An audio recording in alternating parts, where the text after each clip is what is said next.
से राधे राधे। राधे राधे श्री हरिवंश महाराज जी। महाराज जी, आत्म साक्षात्कार किसको होता है? जड़ द्वारा चेतन को ज्ञान नहीं होता तो कैसे होता? किसका है? जड़ द्वारा चैतन्य का ज्ञान? जड़ द्वारा जड़ को तो ज्ञान होता नहीं ना, अपने आप से अपने आप का होता है।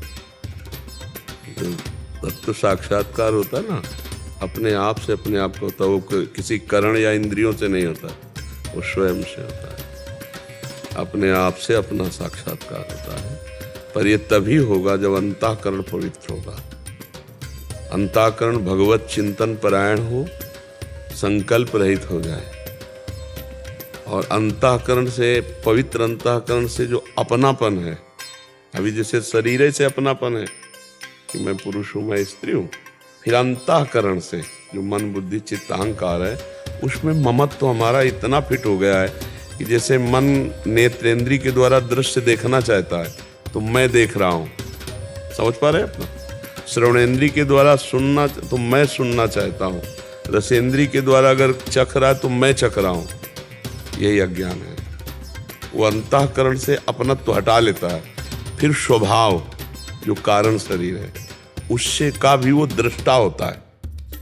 अब वो जब इस बात का अनुभव कर लेता है, एक होता है ज्ञान होना, जैसे आपको भी ज्ञान है, हम भी बोल रहे हैं, लेकिन इस बात का जब अनुभव हो जाता है तो देखते हुए भी देखता नहीं, सुनते हुए भी सुनता नहीं, भोगते हुए भी भोगता नहीं, चखते हुए भी चखता नहीं, चलते हुए भी चलता नहीं, सोते हुए भी सोता नहीं। ये स्थिति, वो अब जो स्वरूप है उसमें कभी ये कुछ क्रियाएं नहीं होती, पर क्रियाएं सब हो रही है और उसका वो कर्ता भाव स्वीकार किए। पता चलता क्रिया हो रही है, पता चलता क्रिया हो रही है, हम अलग हैं। हाँ, ये बात जो है तब मानी जाएगी जब गर्मी सर्दी भूख प्यास जन्म मृत्यु ये सबका दृष्टा हो। समझ रहे ला? हाँ, शरीर के प्रारब्धानुसार भारी भीषण कष्ट है तो भी वो दृष्टा ही है, भोगता नहीं है। और शरीर को बहुत चंदन आदि लगा के आरती पूजा लोग कर रहे हैं, प्रणाम कर रहे हैं, तो भी वो दृष्टा है। न सुख न दुख न मान न अपमान, किसी भी तरह का कोई द्वंद्व नहीं, कोई इच्छा नहीं, कोई सोच नहीं, कोई विकार नहीं। वो अपने स्वरूप में स्थित महापुरुष है। ब्रह्मभूता प्रसन्नात्मा न शोचति न कांक्षति, समा सर्वेषु भूतेषु मद भक्तिम लभते पराम। अपने आप से अपने आप को जाना जाता है। गीता में भी तो यही बात है। बस वो जानना है, पर ये जानना कोई खेल नहीं है। ये जान गया तो बहुत बड़ी बात है, पर यही जानने के लिए पहले भक्ति करना पड़ेगा। स्वरूपानुसंधान भक्ति रेव गरी से। भक्ति, हमारा शरीर बहुत से ऐसे आचरण हुए जो अपवित्र हो चुका है, अंतःकरण अपवित्र हो चुका है, हमारा स्वभाव अपवित्र हो चुका है, पहले इसे पवित्र करना पड़ेगा। जैसे शांत निर्मल जल तो नीचे क्या दिखाई देगा ना, तो ऐसे अंतःकरण निर्मल और एकाग्र, चंचलता रहित, तब अपने आप से अपने आप का बोध होता है। पर अंतःकरण की समता ही स्वरूप बोध को ले जाएगी।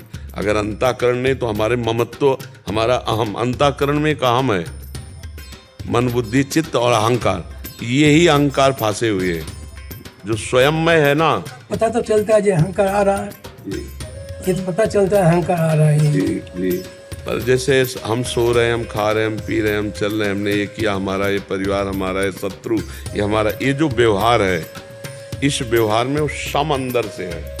बाहर से व्यवहार नौटंकी नाटक में जैसे रोल किया जाता है ना, ऐसे रोल हो रहा है, पर वो उससे बिलग है। हर सेकेंड कभी चूक नहीं, उसी तुरी अवस्था कहते हैं। तो हम लोग को चूक हो जाती है। हाँ, तो अभी अब साधक है ना, सिद्ध थोड़ी है। जब तत्व बोध हो जाएगा तो बात अलग हो जाएगी।